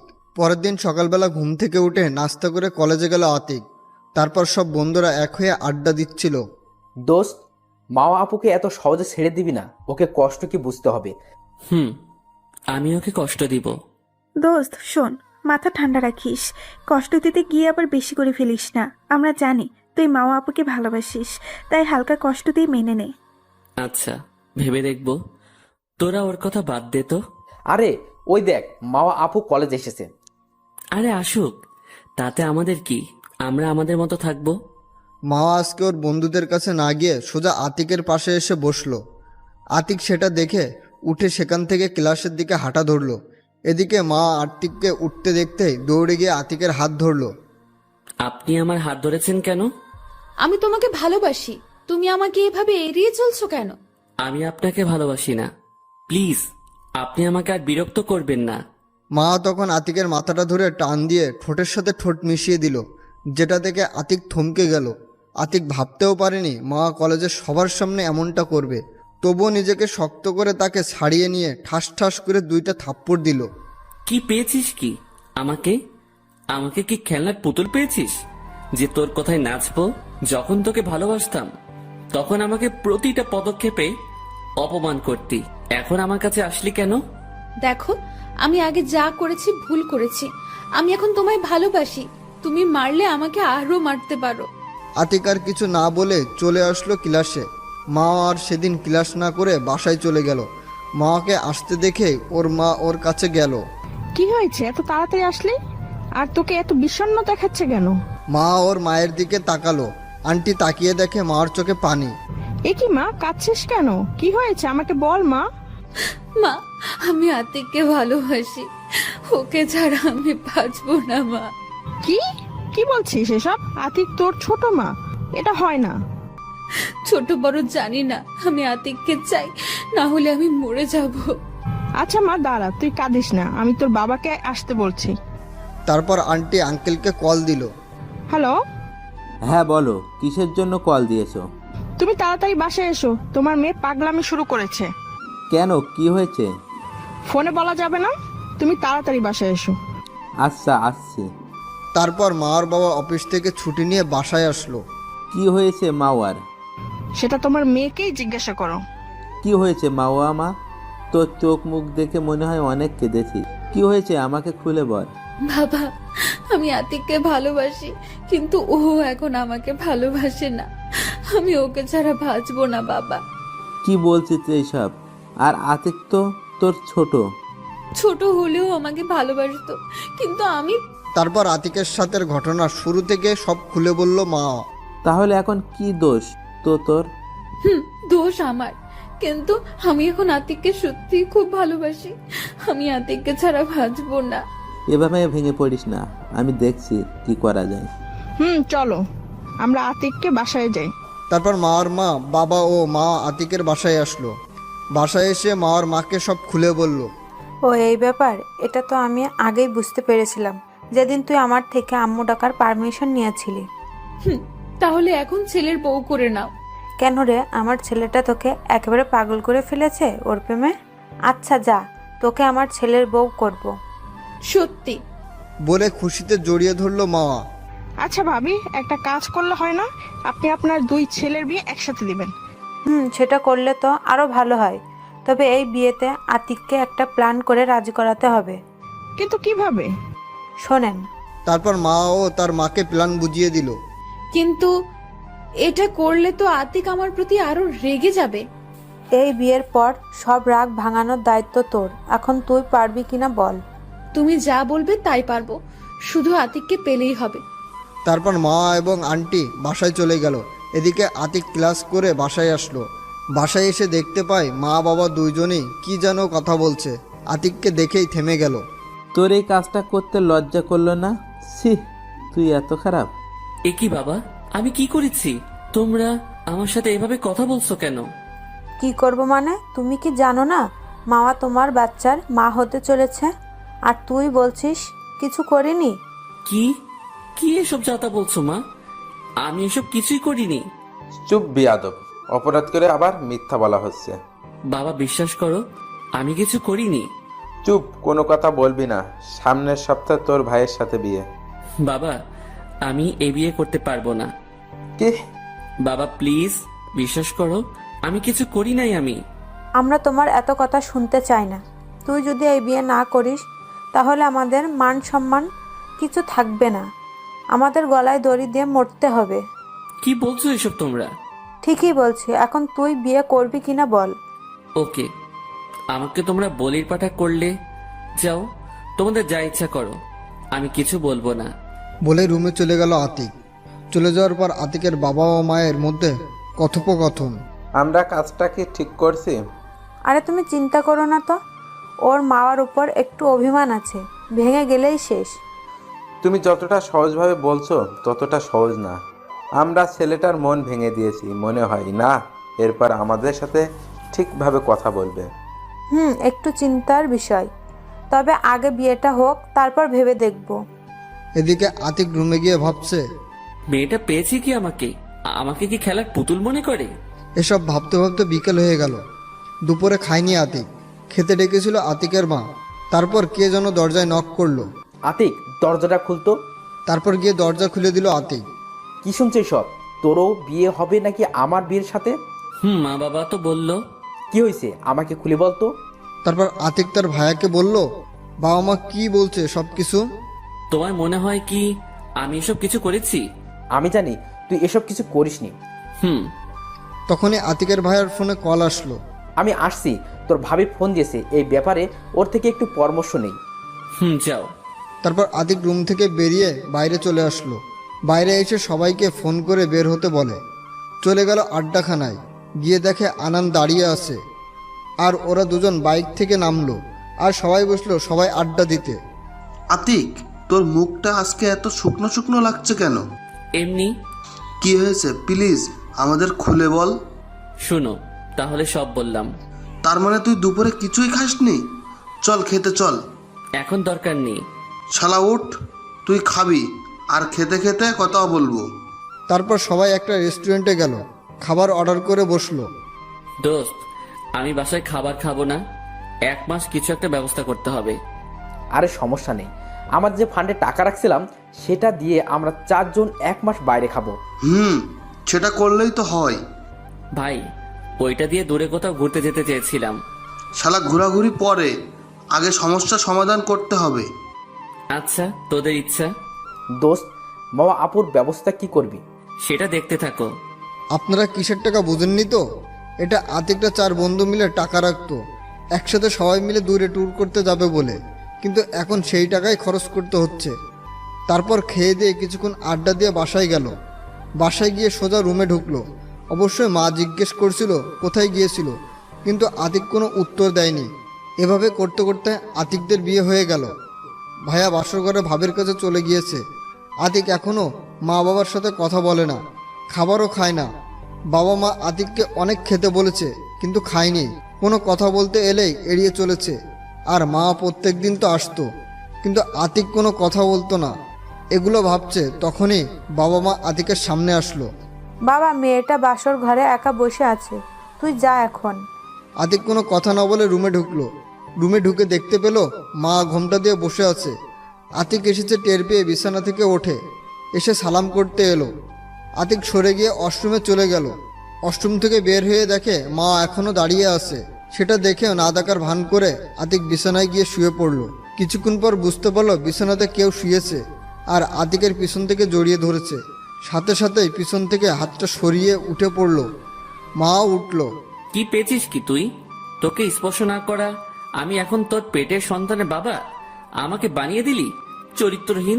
তা তো তোর হয় নাই। বিশ্বাস করো, আমার পেটে কোনো সন্তান নেই। এটা আমি তোমাকে পাওয়ার জন্যই করেছি। তাই বলে আমাকে চরিত্রহীন বানিয়ে দিবি? কথা বলিস না কেন? জানি কিছু বলতে পারবি না। শোন, বিয়ে করছস আমাকে, এটাই চাইছিলিস। এখন তুই আমাকে স্পর্শ করবি না। আমার সামনে তোর ওই মুখ যেন না দেখি। দেখো, আমি তোমাকে ভালোবাসি, তাই আমি এই কাজটা করেছি। প্লিজ, তুমি আমার সাথে এমন করো না। তোর ন্যাকা কান্না বন্ধ কর। আমি এখন ঘুমাবো। আমি এই মাঝখানে কোলবালিশ রেখে দিয়েছি, এর এই পাশে ভুলেও আসবি না। মা কিছু না বলে চুপচাপ কান্না করছে, সেদিকে চোখ না দিয়ে শুয়ে পড়ল। আতিক কখন যে ঘুমিয়েছে নিজেও জানে না। কারো কান্নার আওয়াজে ঘুম ভেঙে গেল। জায়নামাজে বসে মা হাত তুলে কান্না করছে। আতিকের একটু কষ্ট লাগলো, কিন্তু ওর দেয়া কষ্টগুলো আতিকের মনে পড়ে গেছে, তাই চুপ করে ঘুমালো। একটু পরে ঘুম ভাঙলো কারোর ডাকে। তাকিয়ে দেখলো একজন পদ্মাশীল মেয়ে। আরে কে আপনি? আরে, আমি মাওয়া। তুমি আমাকে এই মুখ দেখাতে মানা করেছো, তাই এইভাবে আসলাম। ও আপনি? তা এভাবেও না আসলে খুশি হতাম। আমার তো আসতেই হবে। আর এই নিন চা। সরি, আমি চা খাই না। আপনি এখন যেতে পারেন। প্লিজ, আমার উপর রাগ খাবারের উপর কেন দেখাচ্ছ? তোকে এত কথা বলতে বলেছি? তোকে এখান থেকে যেতে বলছি না? তারপর মা মাথা নিচু করে চলে গেল। আতিক চলে গেল ফ্রেশ হতে। এদিকে মা আবার রান্নাঘরে গেল। কি আতিক চা নিয়েছে? না আম্মু, উল্টো আমাকে ঝাড়ি দিয়ে পাঠিয়ে দিয়েছে। বললাম যাস না ওর সামনে, তবুও গেলি। যাব না কেন? যেতে হবে। তোমার ছেলে যদি আমাকে মেরেও ফেলে, শেষ নিঃশ্বাস ত্যাগ করার আগ পর্যন্ত আমি ওর কাছে যাওয়ার চেষ্টা করব। ও আমার ছেলেকে এতটা ভালোবাসিস, তাহলে প্রথমে এমন করলি কেন? প্রথমে তোমার ছেলের ভালোবাসা বুঝতে পারিনি, তাই। এখন তোমার এর জন্য অনেক কষ্ট করতে হবে। তাই তো করছি আমি। ও তোমার ভালোবাসায় অনেক কষ্ট পেয়েছে, তা আমি ওর সাথে কথা বলে বুঝতে পেরেছি। তাই তোমাকে ওর ভালোবাসা পেতে হলে অনেক কষ্ট করতে হবে। আচ্ছা ভাবি, আপনি একটু হেল্প করেন আমাকে। আমি তোমার সাথে সব সময় আছি। থ্যাঙ্কস ভাবি। ওয়েলকাম। তবে আমার দেবরটাকে কষ্ট দিতে পারবে না কখনো। হয়েছে, তোদের এদিকে রান্না হয়ে গেছে, এখন এগুলো খাবার টেবিলে নিয়ে যা। আরে, আমাদের তো খেয়ালই নেই। খাও দাও। মা, আমাকেও দিন। আপনি আমাকে রান্নায় সাহায্য করতে দেননি। ও তুই আমাকে আপনি করে বলছিস কেন? তোরা আমার মেয়ে, তাই সবসময় আমাকে আম্মু ডাকবি এবং তুমি করে কথা বলবি। আচ্ছা আম্মু। তারপর দুজনে খাবার টেবিলে খাবার নিয়ে গেল। ওদের খাবার নেওয়া দেখে বাবা আর ভায়া খাবার টেবিলে চলে আসলো। এদিকে আতিক ওয়াশরুম থেকে বের হয়ে কিছুক্ষণ ফোন টিপলো। তারপর রেডি হয়ে নিচে বের হলো কলেজে যাওয়ার জন্য। ও, তুমি এসে পড়েছো? আমি এক্ষুনি ডাকতে যাচ্ছিলাম। আতিক কিছু না বলে হাঁটা ধরলো। ওই দাঁড়া। বলো। কোথায় যাচ্ছিস এখন? কলেজে যাব, কাজ আছে। আজকে তোর কলেজে যাওয়ার দরকার নেই। আজকে নিজুমদের বাসায় যাব। তুই আর মাওয়া আমাদের সাথে যাবি, আর তারপর এসে আমি আর নিজুম মাওয়াদের বাসায় যাব। ভাইয়া, আমার দ্বারা এসব হবে না। মানে? ভাবি, আমি একজন চরিত্রহীন, আর তার সাথে এই বাসার মানুষের একসাথে খাই কি করে? ওইসব বাদ দে বাবা, এখন খেতে আয়। আরে না, আপনারা আমার জন্য গলায় দড়ি দিয়ে মরতে চেয়েছিলেন। বলেই চলে আসলো আতিক। তারপর বের হয়ে বন্ধুদের সাথে এক হয়ে খেতে গেল। এদিকে আতিক চলে যাওয়ার পর, কেন তোমরা ওর সাথে এমন করলে? বলে দিল না ওকে আমরা বিয়েতে আনন্দ করতে দিলে না, আর এমন একটা কাজ করছো যে ঘরের খাবারও খাচ্ছে না। আমি ভাবতেও পারিনি এত কিছু হবে। আমি আর কিছু বলবো না, তোমরা বুঝো। বলেই খাবার টেবিল থেকে উঠে গেল আতিকের ভাই। মা, আজকে আমাদের বাসায় যেতে হবে না, সবকিছু ঠিকঠাক হলেই যাব। আচ্ছা ঠিক আছে। আর ভালো লাগছে না। কি যে শুরু হলো বাড়িতে। আমি তোমাকে মানা করলাম এটা করতে, তবুও তুমি করলে। আমি করেছি, এটা আমি ঠিক করব। বলেই কিছু না খেয়ে চলে গেল আতিকের মা। তারপর সবাই না খেয়ে চলে গেল। আর মা তো আতিক বের হওয়ার সাথে সাথেই রুমে চলে গেছে। কিছুক্ষণ কেঁদে কলেজে যাওয়ার জন্য বের হলো।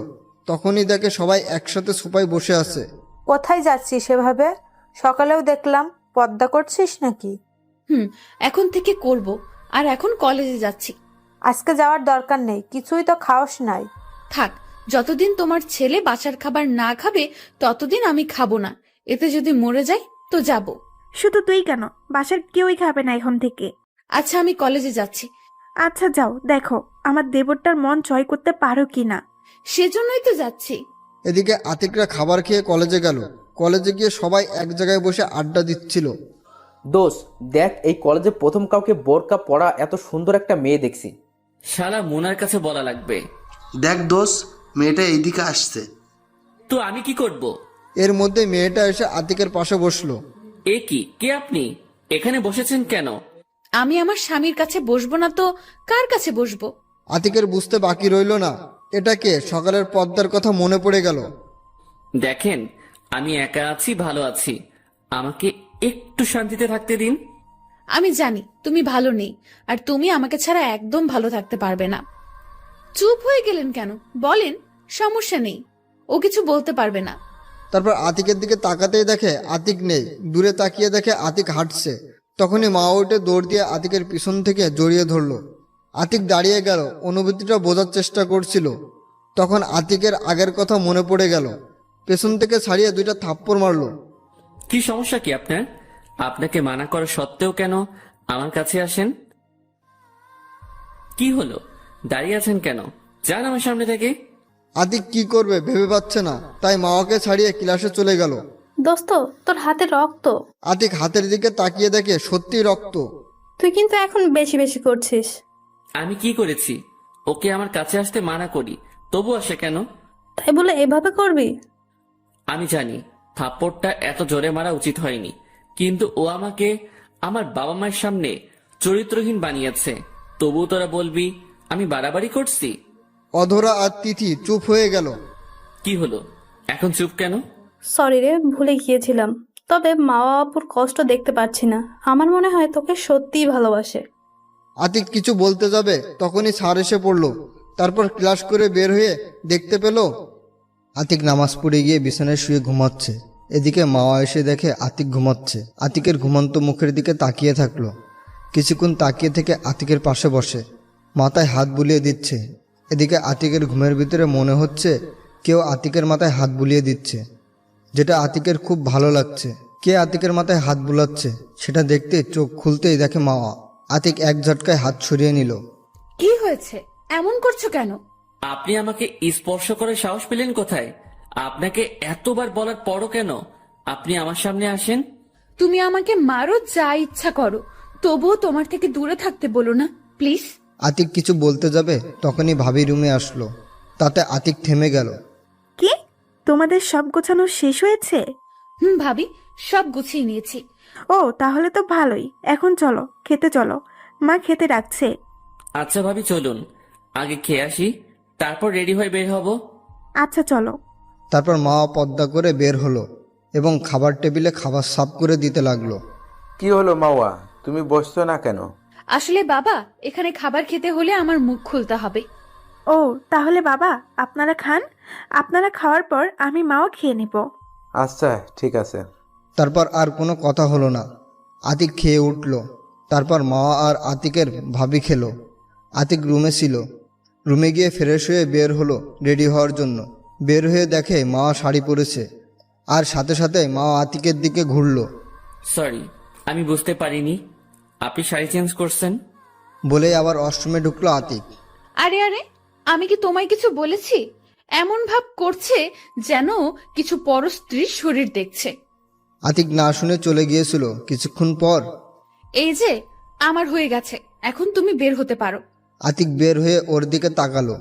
আকাশি কালারের শাড়িতে ওকে অনেক সুন্দর লাগছিল।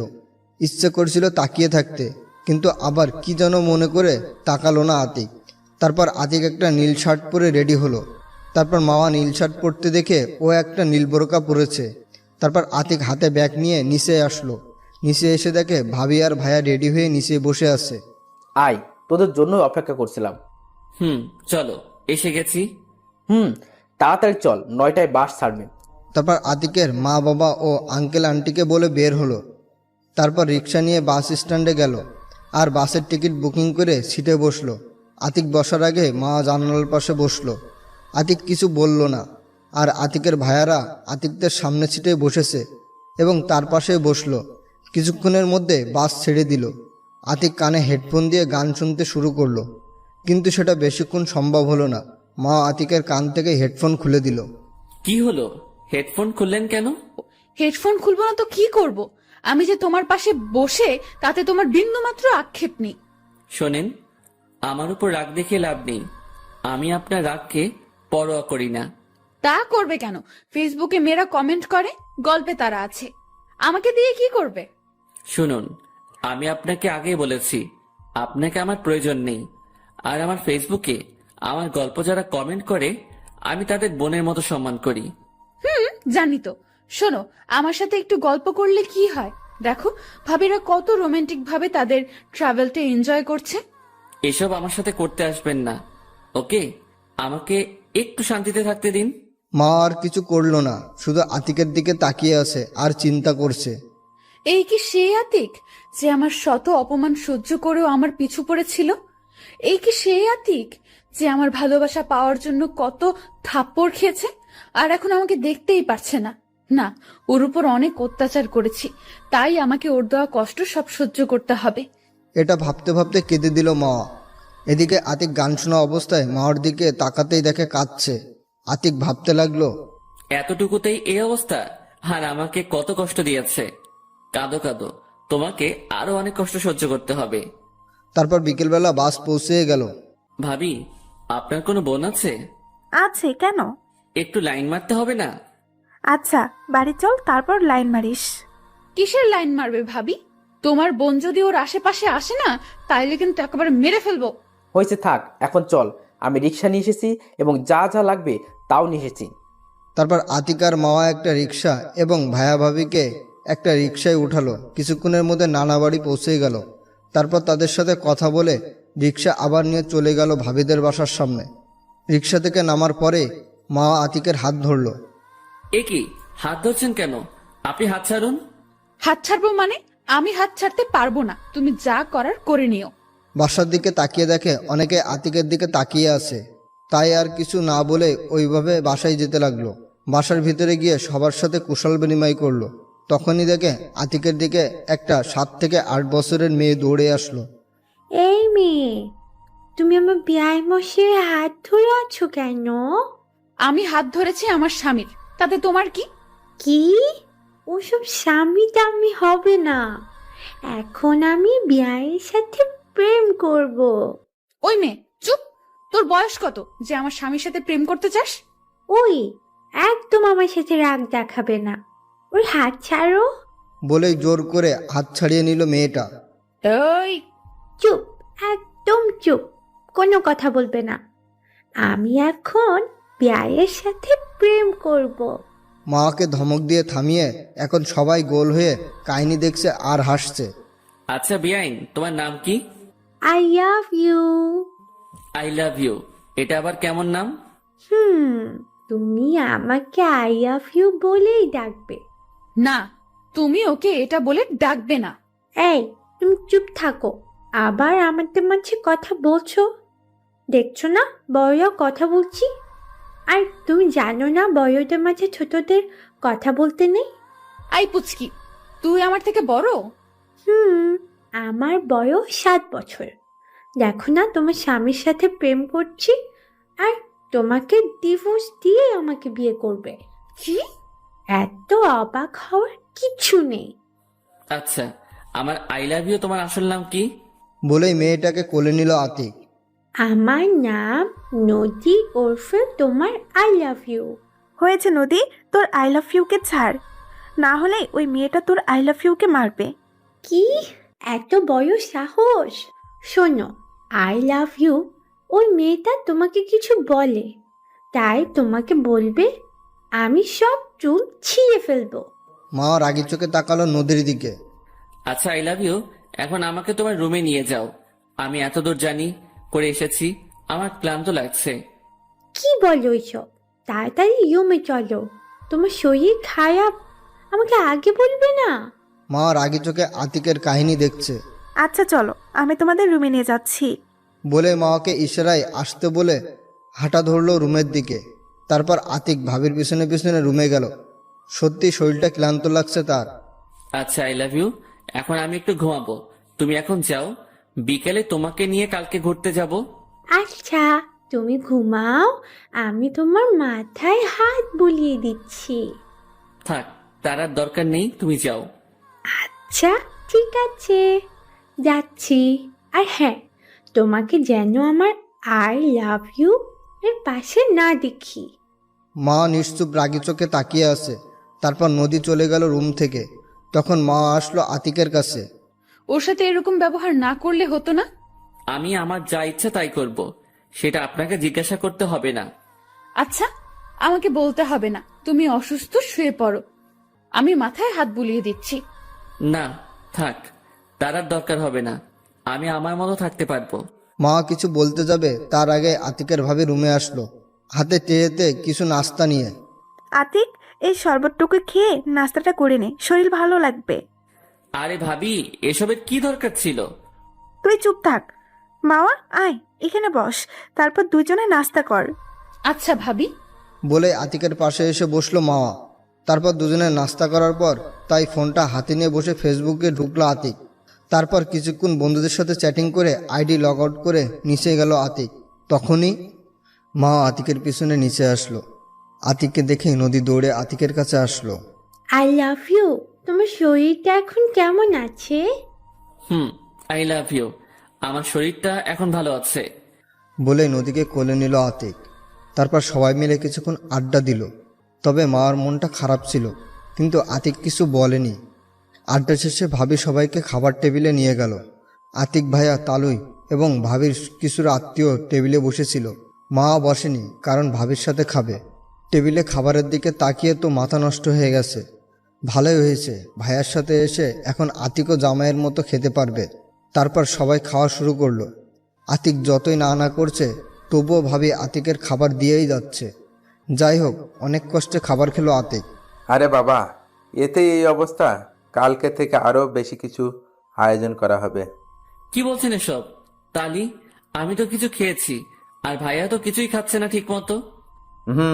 তাই তো হাবিব বাবা, তুমি ঠিক মতন খাও, এত লজ্জা পেতে হবে না, এটা তো তোমারও বাড়ি। জি বাবা। তারপর আতিক আর আতিকের ভাইয়া খাবার শেষ হলো। এরপর দুজনে উঠলো। আতিক ভাইকে বলে রুমে চলে আসলো, আর সেও রুমে গেল। আতিক বিছানায় বসে এফবি চালাচ্ছিল। তখনই নদী আতিকের রুমে আসলো। কি করছো? I love you. এই তো কিছু না, এমনি বসে আছি। ও, আমি কার্টুন দেখবো, আমাকে কার্টুন দেখাও। আচ্ছা আসো, আমি দেখাচ্ছি। তারপর কিছু কার্টুন নামিয়ে দিল আতিক। আতিক পাশে বসে সেগুলো দেখছে। কিছুক্ষণ পর মা আসলো। এই, তুমি এখানে করো কি? যাও, রুমে যাও। আই মে, তুই যাবি এ রুম থেকে? একদম আমার মেজাজ গরম করবি না। আমি এখানেই ঘুমাবো, দেখি তুমি আমার কি করতে পারো। বলে আতিকের গলা ধরে শুয়ে পড়ল।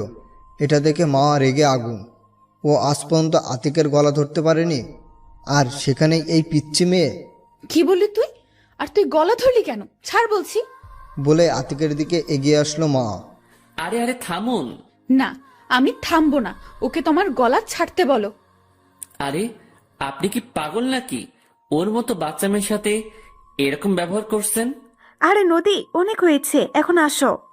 আচ্ছা, আমি আসছি। বলেই রুমে চলে গেল নদী। মা তারপর দৌড়েই বিছানার উপর উঠে আতিকের গলা জড়িয়ে ধরল। আতিকের মেজাজটা গরম হয়ে গেল। সাথে সাথে এক ধাক্কা দিল।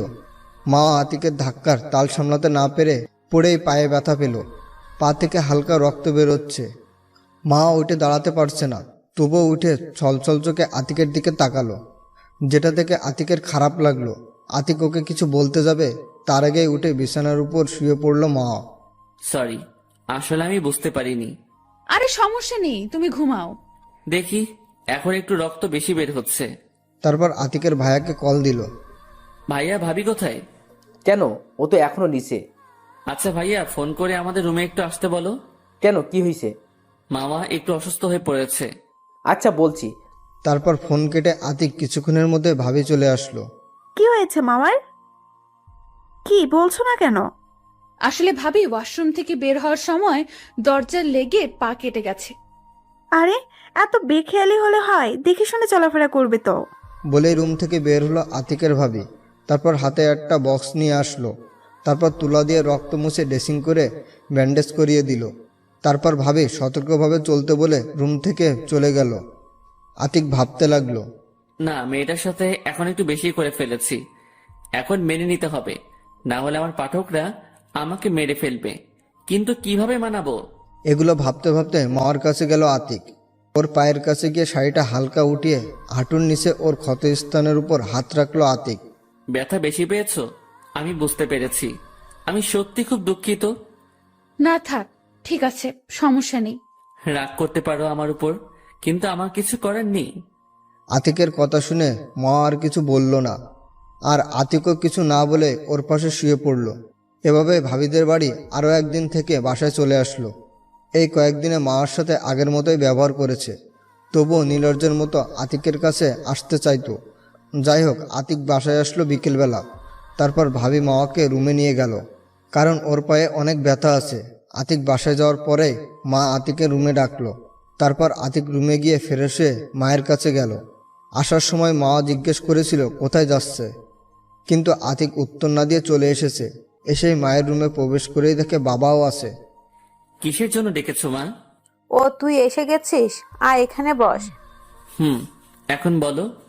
আমি জানি বাবা, মাওয়ার সাথে তোর সম্পর্ক এখনো ঠিক হয়নি এবং ওর পায়ের ব্যথার পিছনে তোরই হাত আছে, হয়তো অনিচ্ছাকৃত। আতিক মাথা নিচু করে দাঁড়িয়ে আছে। শোনো বাবা, আসলে মাওয়া তোমার বউ করার ইচ্ছে ছিল তোর মায়ের, কিন্তু একই মেয়ে মাওয়া তোর সাথে অনেক খারাপ ব্যবহার করেছিল। তবে তোর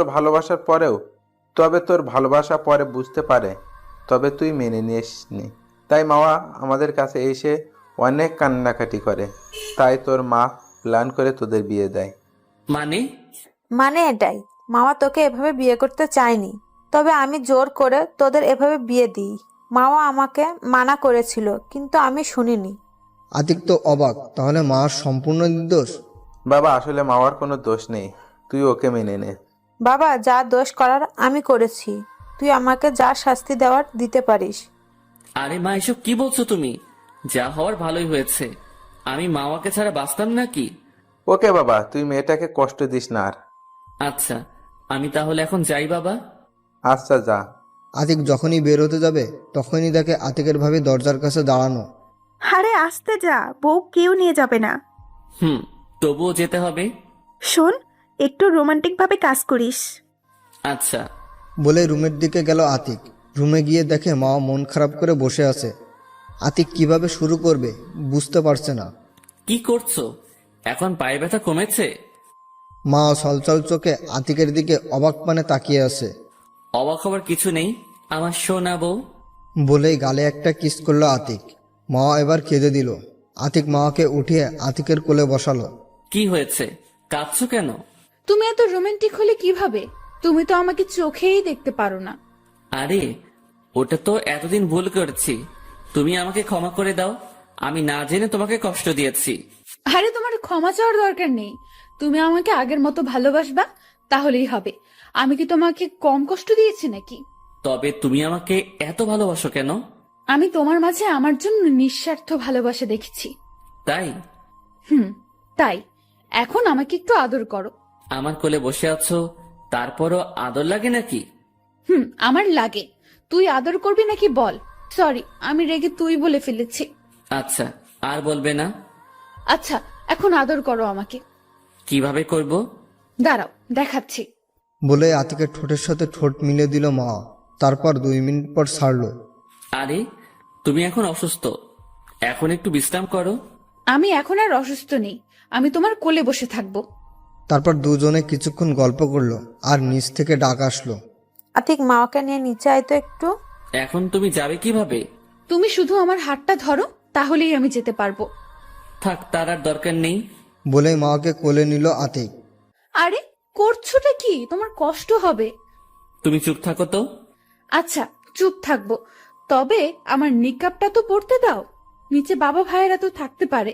তারপর মাকে নামিয়ে বিছানায় বসিয়ে নিকাবটা এনে দিল আতিক। সে নিকাবটা পরে নিল। যদি কোনো স্ত্রী পর্দা করে তবে তার স্বামী গর্বিত হয়। যাই হোক, মাকে নিকাব পরিয়ে কোলে তুলে নিল। মা আতিকের গলা জড়িয়ে ধরল, তারপর নিচে গেল। আতিক যখন সিঁড়ি দিয়ে নামছিল তখনই মা নিচে তাকিয়ে দেখে সবাই তাদের দিকে তাকিয়ে আছে, আর সাথে সাথে লজ্জায় আতিকের বুকে মুখ লুকালো। তারপর আতিক নিচে নেমে খাবার টেবিলে গেল। আরে ওকে এখন আনছিস কেন? আমাদের খাওয়া শেষ হলে নিয়ে আসছি। সমস্যা নেই বাবা, আপনারা খান, আমি এখানে খাওয়া শেষ হলে পরে খাবো। আচ্ছা। বাবা, আর একটা কথা ছিল। বলো মা। বাবা, আমি আর কলেজে যাব না, মায়ের সাথে হেল্প করব। হ্যাঁ, আমিও কিন্তু আছি। আচ্ছা, তোমরা যা করো, সমস্যা নেই। আচ্ছা। আমি আমার টাকা জমিয়েছিলাম, এখন তা দিয়ে আমি একটা কোম্পানি করতে চাই, যেটা এখন হাবিব চালাবে। আমি সাহায্য করব। আর আতিকের লেখাপড়া শেষ হলে আতিকও কাজ করবে, আমি বিশ্রাম নিব। আচ্ছা আব্বা। তারপর সবাই খাওয়া দাওয়া করলো এবং মা খাওয়া শেষে ওকে নিয়ে রুমে গেল আতিক। তারপর ওকে নামালো, আতিকও ওর পাশে শোলো। আমার একটা আবদার রাখবে? বলো। শোনো, তুমি তো কলেজে যাবা, বাসায় তো আমার সিম্পল কাজ, তাই আমার একটা বাবু চাই। আচ্ছা, এখন না নিলে হয় না? না, হয় না। বলে আতিকের উপরে ঝাঁপিয়ে পড়লো মা। তারপর ওদের মিশন কমপ্লিট করলো। আপনারা এখনো কি করছেন? এবার ওদের মতো ওদেরকে থাকতে দেন। এতদিন আমার পাশে থাকার জন্য ধন্যবাদ।